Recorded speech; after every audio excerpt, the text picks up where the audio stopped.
Hello friends, welcome to our channel पालेस tutorial. आज का वीडियो में हम लोग डाटा एंट्री के बारे में डिस्कस करेंगे। डाटा एंट्री का मतलब होता है किसी भी जगह पे आपका डाटा को एंटर कराना, चाहे आपके पास कोई डॉक्यूमेंट हो, कोई पीडीएफ फाइल हो, कोई लिस्ट हो, वहां से अगर आप किसी भी जगह पे डाटा को एंटर कराते हैं तो वो होता है डाटा एंट्री। डाटा एंट्री करने टाइम आपको दो चीज ध्यान में रखना है। नंबर 1, डाटा एंट्री करने टाइम आप जिस सॉफ्टवेयर की यूज कर रहे हैं उस सॉफ्टवेयर का आपके पास अच्छा नॉलेज होना चाहिए। चाहे आप एमएस एक्सेल सॉफ्टवेयर यूज करें तो एमएस एक्सेल सॉफ्टवेयर आपको अच्छा से चलाना आना चाहिए, या अगर आप एमएस एक्सेल सॉफ्टवेयर यूज करते हैं तो एमएस एक्सेल सॉफ्टवेयर आपको अच्छा से चलाना आना चाहिए। या अगर आप बैंक में डाटा एंट्री जॉब करते हैं तो बैंकिंग सॉफ्टवेयर आपको अच्छा से चलाना आना चाहिए।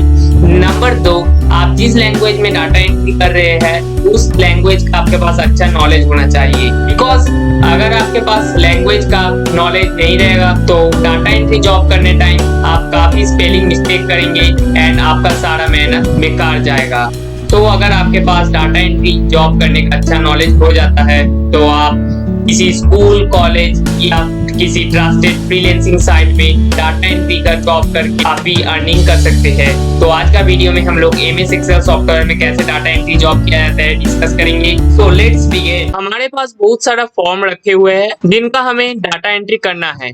तो डाटा एंट्री करने से पहले सबसे पहले हम लोग डाटा टेबल का हेडिंग दे देते हैं। तो यहाँ पे हम लोग डाटा टेबल का हेडिंग दे देते हैं, स्टूडेंट डाटा टेबल। हेडिंग देने के बाद यहाँ पे हम लोग आ जाएंगे एंड हम लोग को सबसे पहला कॉलम देना है सीरियल नंबर। तो यहाँ पे हम लोग शॉर्ट फॉर्म में लिख लेते हैं SL नंबर। इसके बाद टैब प्रेस करना है, यहाँ पे लिखना है नेम एंड यहाँ पे अगेन टैब प्रेस करना है।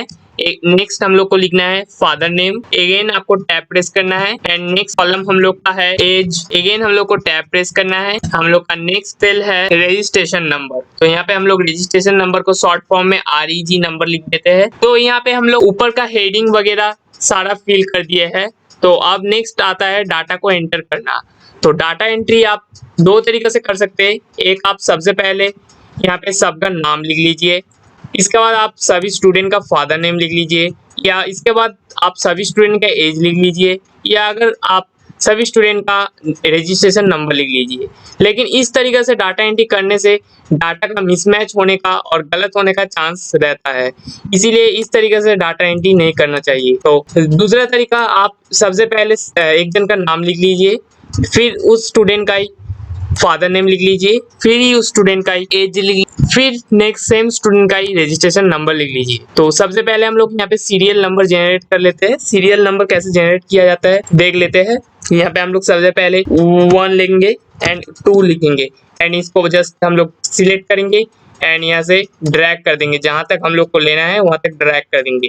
तो यहाँ से हम लोग ड्रैग कर दिए है एंड यहाँ पे हम लोग फिर सीरीज से ऑटोमेटिकली सीरियल नंबर जनरेट हो गया है। नेक्स्ट हम लोग यहाँ पे सेल का साइज को थोड़ा छोटा बड़ा कर लेते हैं। तो यहाँ पे सीरियल नंबर ज्यादा बड़ा नहीं होता है, इसीलिए सीरियल नंबर का सेल को हम लोग थोड़ा छोटा कर देते हैं। तो इसको हम लोग छोटा कर दिए है एंड नेम काफी बड़ा होता है, इसलिए नेम का सेल को हम थोड़ा बड़ा कर देते हैं एंड यहाँ पे फादर नेम का सेल को भी हम लोग थोड़ा बड़ा कर देते हैं एंड यहाँ पे एज का सेल को थोड़ा हम लोग छोटा कर देते हैं एंड यहाँ पे रजिस्ट्रेशन नंबर थोड़ा बड़ा होता है, इसीलिए रजिस्ट्रेशन नंबर का सेल को हम लोग थोड़ा बड़ा कर देते हैं। नेक्स्ट यहाँ पे हम लोग डाटा एंटर करना चालू करते हैं।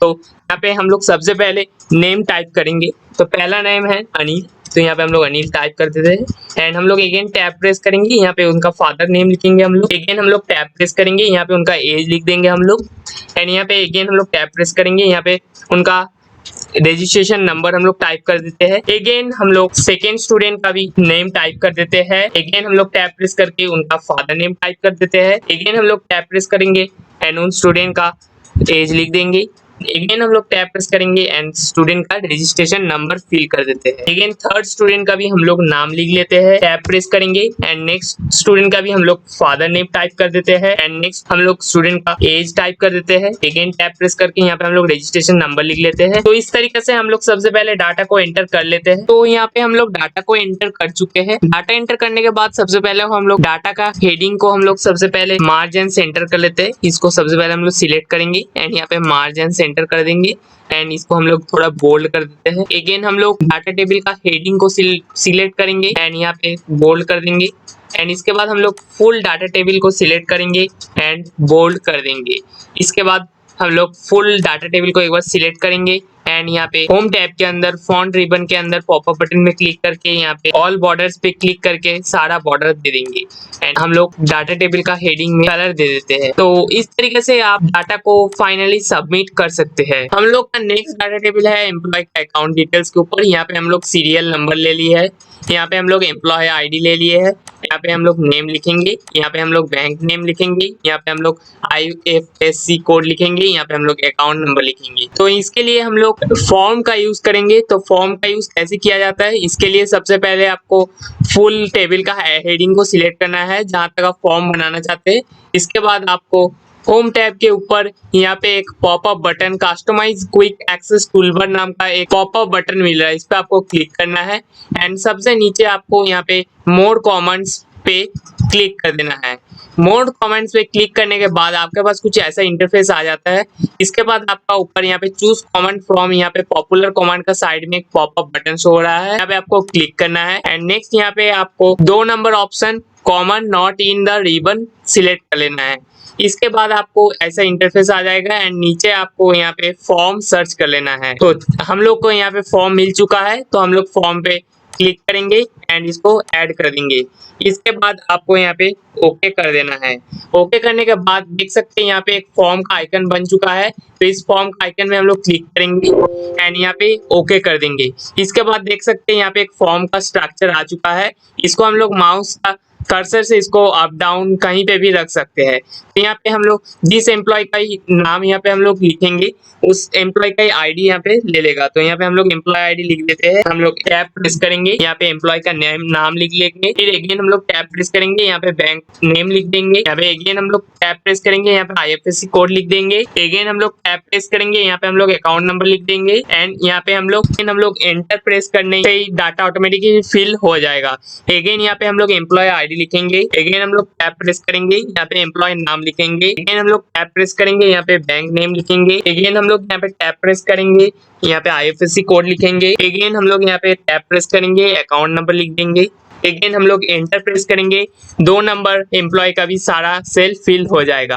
अगेन यहाँ पे हम लोग एम्प्लॉय आईडी लिखेंगे, टैब प्रेस करेंगे, एम्प्लॉय नाम लिखेंगे, अगेन टैब प्रेस करेंगे, यहाँ पे हम लोग बैंक नेम लिख देंगे, अगेन टैब प्रेस करेंगे, यहाँ पे हम लोग IFSC कोड लिख देंगे, अगेन हम लोग यहाँ पे टैब प्रेस करेंगे, अकाउंट नंबर लिख देंगे एंड एंटर प्रेस करने से डाटा ऑटोमेटिकली यहाँ पे फिल होते जा रहा है। तो इस तरीके से आप फॉर्म का मदद से डाटा टेबल को सजा सकते हैं। तो चलिए हम लोग फुल डाटा टेबल को सजा लेते हैं। तो यहाँ पे हम लोग फॉर्म का मदद से बहुत ही कम समय के अंदर में डाटा टेबल को अरेंज कर लिए है।